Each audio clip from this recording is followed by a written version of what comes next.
How's it going, everybody, and welcome to episode 331 of Master My Garden podcast. Now, this week's episode is covering a subject that we've spoke about before on the podcast, but whatever's happening this week, it is coming back with a bang, and that is the subject of how to deal with slugs and snails in the garden. And not the most glamorous topic, but it is definitely, I suppose, a topical one and one that is it's a kind of an ongoing battle between gardener and slugs and snails. So it's off the back of two or three listeners' questions around how to deal with them, both in the polytunnel and outside. So yeah, we're going to cover that in kind of a little bit more depth and look at all the ins and outs of it. Before we get into it, though, a message from this week's sponsor. It's Crann by Probio Carbon. And Crann is a brilliant product. It's two microbes mixed. It's Bacillus subtilis and Pseudomonas. And they are native Irish bacteria. They're mixed together. And then when you apply them to all stages of plant growth, at seedling stage or at later stages, it has a brilliant effect of making the plants more resilient. You're getting a boost of growth. It acts as a natural fungicide and generally strengthens the plants. It also, within the soil, it helps make nutrients more available for the plant. So it activates nutrients that are in the soil and allows them to become bioavailable for the plants. So really useful product. I've used it in the past. I've used it on basically, well, I got it to treat a Portuguese laurel hedge, but then I used it on fruit trees, on potatoes, on tomatoes, and definitely saw huge results. Very, very quick, kind of almost within a week or 10 days, seeing a reaction from the plant, a greening of the leaves, a strengthening of the leaf, a push out of new flush of growth.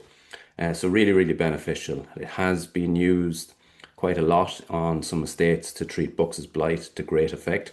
Haven't personally used it for that, as I said last week, but a brilliant, brilliant product, and that's available from Probio Carbon, where they get their biochar products, and the Crann, which is for a plant growth stimulant and natural fungicide. I'll put the link to that in the show notes. But on to this week's episode in relation to slugs and snails. So I suppose weather-wise, it has been a funny old week, and we've obviously had a very, very cold, the earlier part of this week even was very, very cold. But as the week progressed, the temperature started to come up, and, you know, the weekend is giving it very, very warm. And we're actually to be dry for a little bit as well. So that could help a little bit with the slugs and snails. But what we have had is an awful lot of wet for a long time. And the slug populations are probably quite high. We didn't have much cold over the winter period, but we did have, as I say, long, prolonged periods of wet. And when I say we didn't have much cold, we didn't have much frost. So you have probably relatively high slug populations. And now, once the heat comes and that moisture remains there, you will get, slug problems. It's very, very crucial at this stage because these are the first kind of, the earliest days of us getting planting out, our seedlings and so on. It's also, within the ground, it's where you've dahlia tubers in the ground. It's where they're starting to peep up, and it's where your young shoots and young seedlings are pushing up. And that's at the point where the slug and the snail can do the most damage. So there's a good few elements to it, but we will start with, I suppose, what I generally start with in relation to gardening and in relation to plant health. And that is to initially try and increase the natural predators. When it comes to plants, we try and grow resilient plants that are going to be less susceptible to these things. But when it comes to natural predators, there is quite a few that we can have in the garden. So the main ones are the likes of birds. So some birds are, their main food source is slugs and snails. So for example, the song thrush. So the thrush is a brilliant one for that. Starlings will also eat them. I actually have a family of starlings nesting in the roof of the house. Don't love having them there, but they are there, and yeah, they eat a lot of slugs, so they're good from that point of view. Magpies is another one. Some of your domestic birds, your hens, and particularly ducks, they would eat slugs as well. I suppose the problem with the letting the hens into a vegetable garden is that they'll pull up everything else as well. So it's more, for reducing the numbers in areas that you don't mind. For example, if you had a vegetable bed that you're after clearing out the veg, it would be a good thing to let the hens through that area and they will pick and take out all the slugs in that area. So generally speaking, though, to increase the birds in your garden is a good thing. So they're a natural predator. The other thing that you can do is have a wildish area in the garden, create things like log piles, things like that, because what you can get then is you'll be creating potential shelters for the likes of hedgehogs. And again, a hedgehog, one of their biggest food sources is slugs as well. So if you have create an environment where you could attract those into the garden, that would be really, really helpful. Then the a wildlife pond, brilliant for bringing in frogs. Haven't seen a frog in this garden here, which is why I'm considering a wildlife pond here. I haven't seen frog here in years upon years, so that's something I'd like to add. And by attracting in or creating the environment for frogs, you might attract them in, and then those frogs in turn will take out slugs and snails. So the final one then is ground beetles, and ground beetles are going to be in healthy soil. So they're going to be in, particularly in no dig beds, they really work well there. Soil that's not been disturbed, soil that's not been rotivated, they're going to be really beneficial, or the numbers are going to grow in that type of no dig system. And ground beetles then will eat the eggs of slugs and snails, so they'll take out your population, but you have to have the right conditions for all of those to come into your garden. So that's the kind of first element of it, is to think of the garden again a little bit more holistically, by increasing natural predators within the garden. But the battle with, I suppose, slugs it's an ongoing one. And it's probably one that's never going to be, like, there's never going to be a time where there is no slugs and snails. They've been around since forever, and there's not going to be a time where there is none.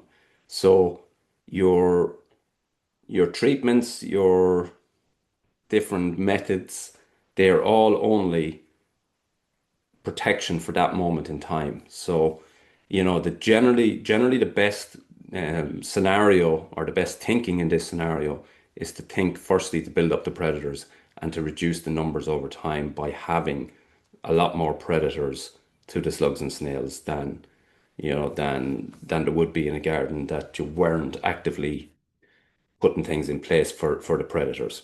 So that's the first thing. Then when it comes to the actual methods of control when you have them, so there's a few things that are out there. So for example, you can get organic slug pellets. Now they do kill the slugs and snails. They're based on ferric phosphate, and they're very different. And a lot of people still get them confused with the old pellets that used to be around years ago, which were based upon metaldehyde. So they're not based on that. They're based on ferric phosphate. There's Most of them are certified organic. The ferric phosphate itself comes from an ingredient within the soil. So it is a very, very natural product, but it does kill the slugs. It doesn't have any further toxicity.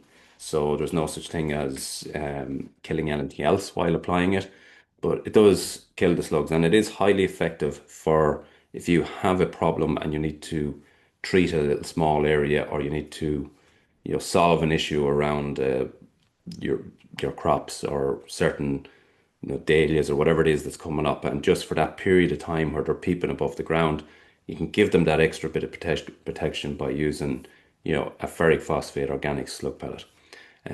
They're the only type that's on the market these days, so there isn't any other ones available. And they are a slug killer, and they're kind of, as I say, that's kind of the only killer that is available on the market these days. It's also like, even if you're growing organically, they are certified for use within organic systems. So there is, they're still a slug killer, but they're definitely effective, but not harmful outside of the target, which is the slug or the snail.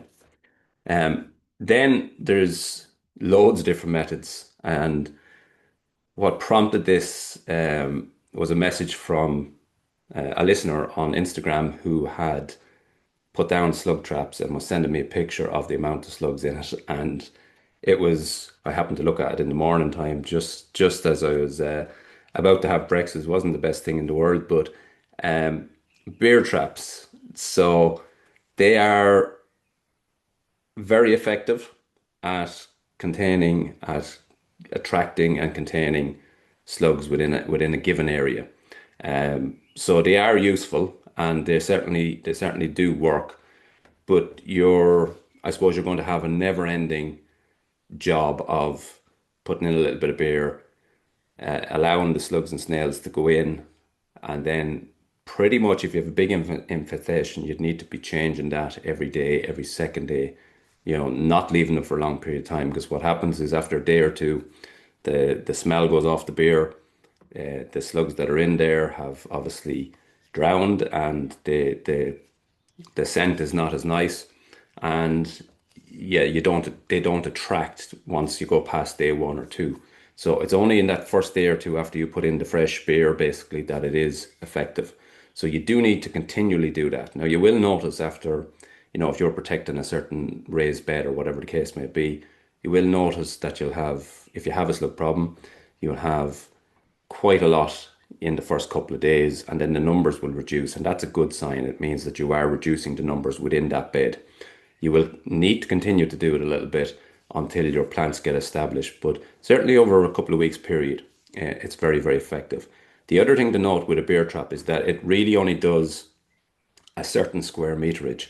So if you put down a bear trap, you're going to approximately get 1 square meter. If you could picture that the bear trap was in the middle of that square meter, it'll give you that square meter of coverage. So pretty much, for 30, 40 centimeters on all sides of it. And that's kind of the area of coverage. So if you had a big raised bed, you might need to put in 3, 4, 5, 6 bear traps to ensure that everything in that bed stays protected. So the organic slug pellet that was mentioned, you could put that specifically around your target plants, the plants that are vulnerable, and then you'll protect them that way. But with a bear trap, it's different. You do need to put lots of them in because the area that they're able to cover is a lot smaller. So if you had as I said, a raised bed that's 5 or 6 meters long and maybe a meter wide, then you could need to put 4 or 5 traps in that to get effective control across the whole bed. But bear traps are highly effective. Obviously, if you're using them, empty them, as I say, every day or every second day at the max. Don't allow it go past that. It isn't a pretty job, so if you're a little bit squeamish, get somebody else to do it. But very, very effective, albeit that it's a small area of coverage per trap. The next one is copper tape, and copper tape or copper piping, something like that, is highly effective. And that's effective for containers or even raised beds, but where you can get fall down here is that if it's a pot, for example, if you have slugs in the pot and you know that they're eating your plants in the pot, then there's no point in getting tape at that stage, because you'll put your slug tape around it, and effectively the slugs are inside now, and they won't have any, the copper tape won't have any positive effect on them. So what copper tape does basically, or copper, any type of copper, so copper pipe or anything like that, is that the slug or the snail will not crawl over it. They get a little bit of a shock when they crawl across it, so they won't do that. So it's what's known as a barrier type treatment. And so again, if the slug is already in the pot and you put your copper tape around it, effectively you're locking them in. You're not going to get any benefit from it. But if you're buying a pot and you're buying your plants and you're filling it for the first time, then it's a brilliant method, because you know what the growing media that you're putting in, that's going to be, slug free. You're going to put your copper tape around it, and the only way for the slug or the snail to get in there is to crawl up the side of the pot, in over the top and into the compost. But with the copper tape, they'll crawl up, they'll come to the copper tape, they'll try and find a way all around. And if you put that the whole way around the perimeter of the pot, then they won't crawl over it, and then they'll go back down and forget about it. So copper tape, really effective so long as you're starting fresh and you're guaranteed that there's none in there. Other products that are really good, again, barrier type, we're looking at things like sheep's wool. That's highly effective. There's a new Irish company, I don't know the name of them offhand, but there's a new Irish company who are um, making them. And essentially what it is when you're shearing the sheep, you get the dirty wool, not the full white fleece as such, but the dirty wool. That's taken, it's ground up, and then it's put through a little pelleting machine, and they create little pellets like like you'd see poultry manure or calf food or something like that. Basically, little pellets. And what happens is that has obviously some fertilizer element in it. And when that is applied again in a barrier method, so around the plant, so if you have a dahlia, again, as an example, if you have a dahlia in the ground, you sprinkle this sheep's wool pellets all around it. What happens is it gets a little bit of moisture. The hair within the wool sort of pricks up a little bit and creates like little prickles that the slug or the snail won't crawl over. Obviously, as it breaks down, then it becomes less and less effective, but you will get probably a good 6 to 8 weeks out of it, at which point your dahlia, again, to use that example, will have got it tall enough to sustain any sort of attack from a slug or a snail. So yeah, a brilliant method, and obviously it is adding some organic matter to the soil. It is adding fertilizer to the soil, so it's a really, really effective product. As I say, a new company I've seen in Kerry, I think it is, making them. Might be another one in Kildare. I can't remember the names offhand, but there is some good companies doing that. Another brilliant thing to use for slugs is dried seaweed. So again, drying out the seaweed and then applying it so it looks still like seaweed, except it has it dry and crispy, and that's applied all around the plant. And it's the same sort of principle. The sharpness of that won't allow the slugs and snails to crawl over. Obviously, as it gets wet, then it does add fertilizer to the side, does add organic matter. But in those initial week or so, the slug or the snail doesn't like crawling over. So that's another effective method. I've personally never used that one, but the last time I covered this episode, somebody mentioned that they had tried it and it was working really well. But even seaweed off the beach, that is effective as well. The next one is being sold quite a lot now. I would question its how effective it is. I'm sure I can understand why it might work, but I've never used it again. But it's oyster shells. So I have oyster shells here. I feed them to the hens to make sure that the shell of their eggs is hard.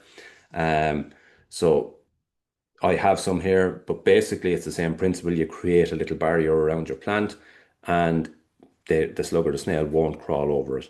It kind of get washes down into the ground a bit though, so as I say, you might have to apply it a few times, but you only really need to get that bit of protection for those first few weeks, and once the plant gets up and gets moving then gets strong, then sometimes the little bit of damage that it's going to do won't have any do any harm to it. But it's at that young stage, that seedling stage, or that stage where the plants are peeping out of the ground, that they'll just shave them off and basically kill them before they get going. So oyster shells is another one. So there's kind of three barrier methods: your sheep's wool, your seaweed, and your oyster shells. They're all good options. Another one that is a barrier method, but it's sprayed on, so it's a liquid. It's called Grazer's G2.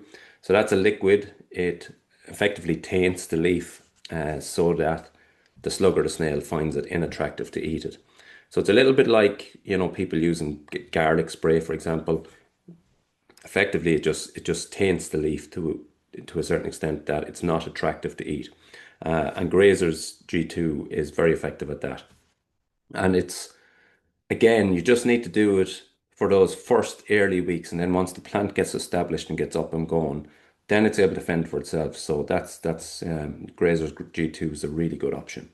One option that used to be really popular in Ireland, going back 4 years ago, it's less popular now, and there's a good reason behind it. It's the nematodes. So nematodes are natural predators of basically the likes of slugs and snails, but there's also nematodes for vine weevil and others. It's actually an episode we should cover sometime. Is a good proper examination of nematodes and their benefits in the garden.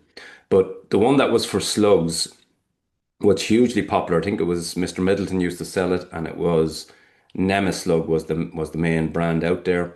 Really, really effective. But there was a couple of things happened. Number one, from what I'm told, it is the most difficult and slowest nematode to produce.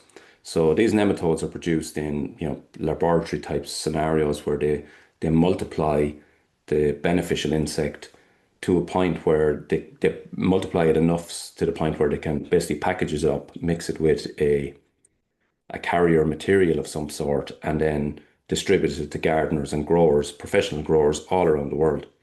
But the slug nematode is apparently unbelievably slow to reproduce and very, very fickle as well in that reproduction process. So sometimes you could have, for want of a better word, you could have a great harvest of nematodes, and then the next time, for no apparent reason, there might be very few or none. And that the process is very tricky and very delicate and quite difficult to replicate and to multiply. And as a result, the supply ends up being very, very sporadic and just difficult to get. So from the point of view of commercial crops and when it comes to slugs and things like that, when the problem is there, the product needs to be there to match it.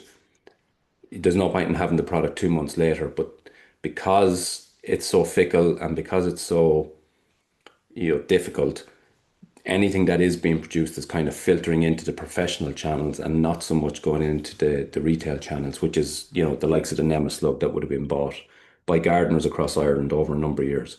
So that option is less available to people than it used to be. But that was, and if you still can access it, that is a very, very good option. So a nematode by its nature is a beneficial insect or bug, and its food source is whatever the target pest is. So in this case, slugs. So you apply these nematodes through a watering can, mix them with water, apply them to the area, and you're releasing into the soil. Now you won't see them; they're microscopic.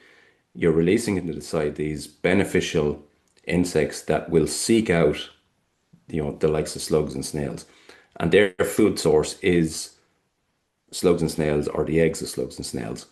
And because that's what they want to eat, that's what they basically scavenge the ground, they go through the soil and they search out and seek out their food source. And by doing that, then they take out the life cycle and they clean up the bed so that you don't end up with slugs and snails. So from the point of view of, even vine weevil treatment or some other, leather jackets and different things, from those pest perspective, the nematodes are a super way at getting into an area and getting after them. But just as I say, that slug one is a little bit trickier to get in these times.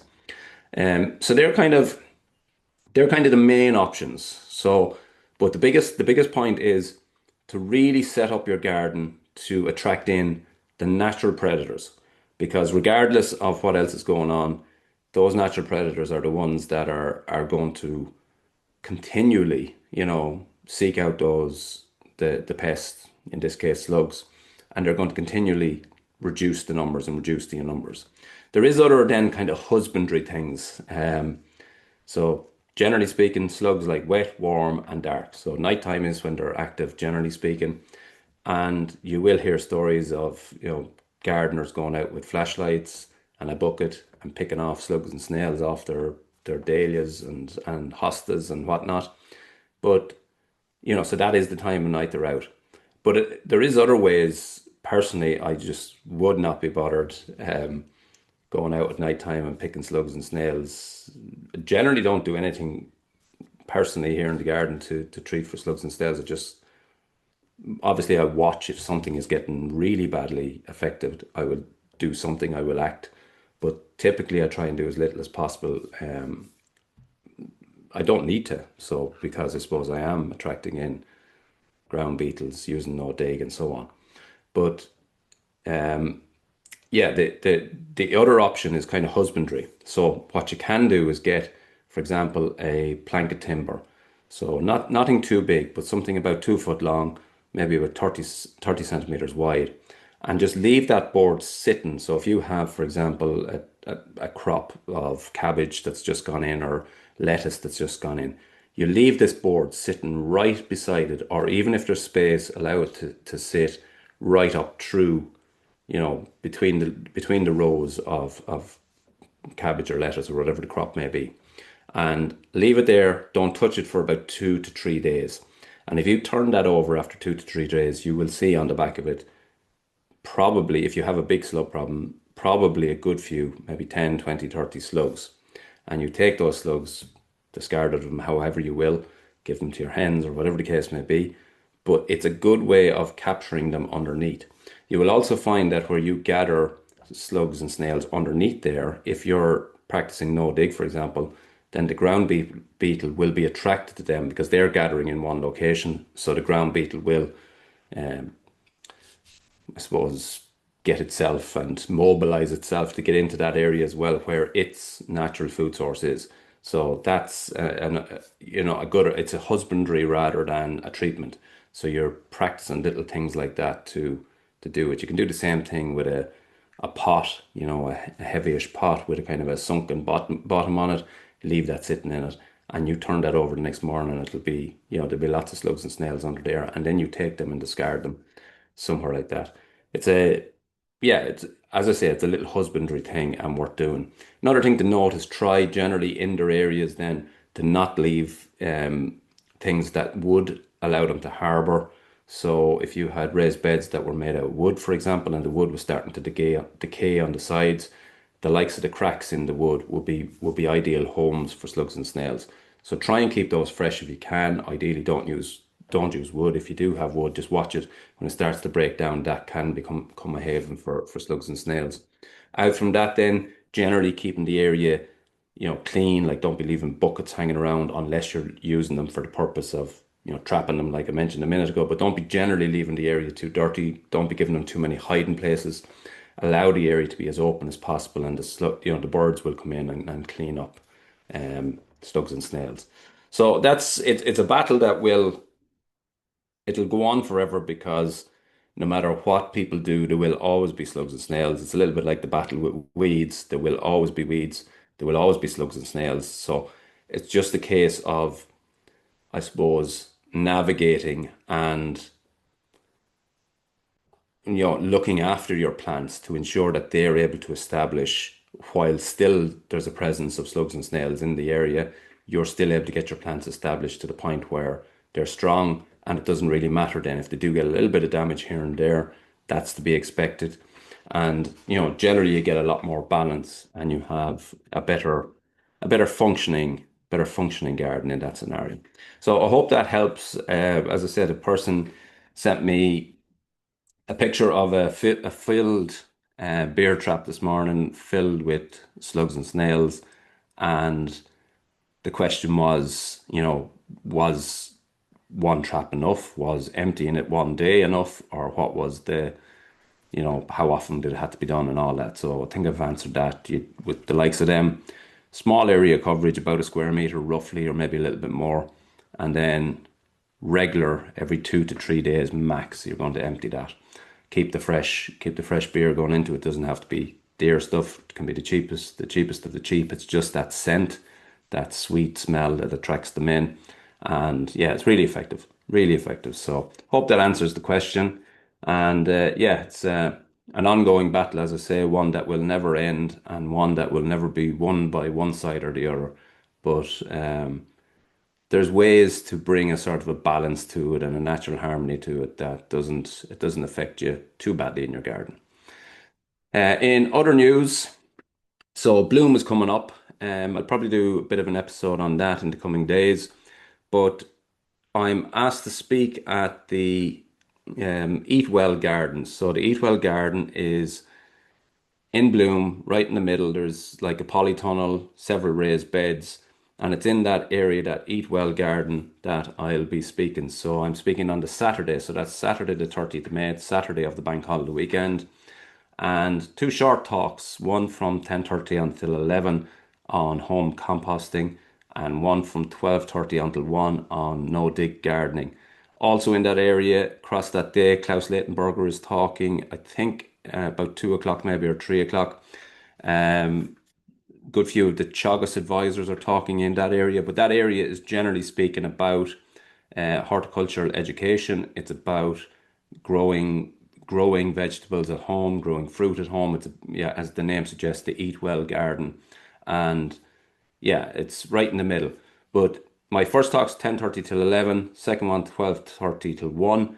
It would be brilliant to meet some people there. So I've said it before, the podcast, I'm quite removed. So while I have a lot of people listening on a weekly basis, and over the years I've got to know a good few of you. I've made a call out there recently for people to contact me to say hello, to introduce themselves, and a load of you did, and that was brilliant. But if there's any of you in Bloom, or if there's any of you planning to go to Bloom, it would be brilliant if we could gather together at that time. It'll mean there's a good few there for my talk, number one, but it'd also be brilliant to meet, a lot of you guys, to meet you in person, to say hello. As I say, there's always a little bit of a gap between me here on a weekly basis, sitting in my office in upstairs in the garage, and talking to you guys, but me not actually ever or often getting to see or meet you guys. So that'd be a brilliant opportunity on that day, 10:30 to 11 or 12:30 to 1. I'll be hanging around that area during those times. Be lovely to meet you, lovely to say hello, and yeah, lovely to hear whether you're listening to the podcast or if there's anything that you'd like to see on the podcast and anything like that. So, yeah, as I say, I might cover Bloom a little bit more in the coming days. I know the Super Garden is coming to an end, so I might maybe let that finish out and then kind of chat about that and chat about the speakers at Bloom this year is brilliant. As always, it's over 5 days, so it's over Thursday, Friday, Saturday, Sunday, Monday, all of the bank holiday weekend. So that's the June bank holiday weekend, and the weather is looking like it's going to be very good for that. It has been quite good weather over the last couple of years for blooms. So again, yeah, it looks like it's going to be a good day up there. But would love to see a lot of you on the Saturday. So yeah, 10:30 to 11 and 12:30 to 1. Um, just another by the by, kind of goes hand in hand with the slug numbers increasing this week, is that their first blight warning of the season has been issued or is being issued for this week.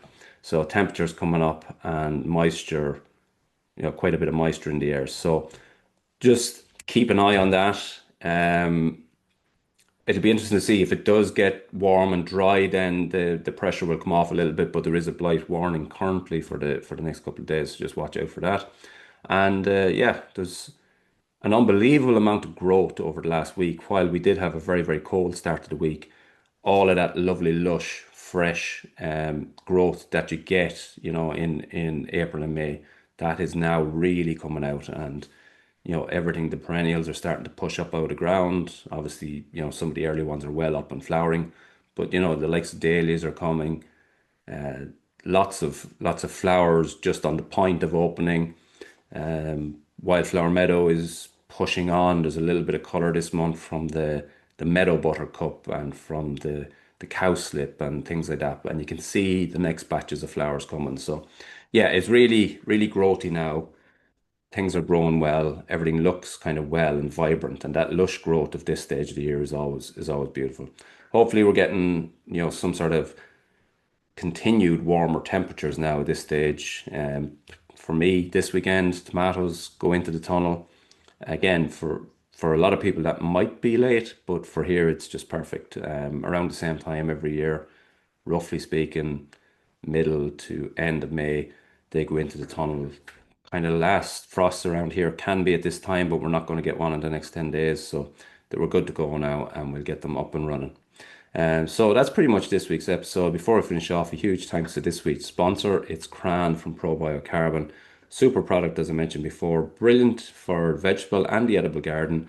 Ideal for boosting crops, for adding vigor, adding plant health, and really utilizing the nutrients that are in the soil.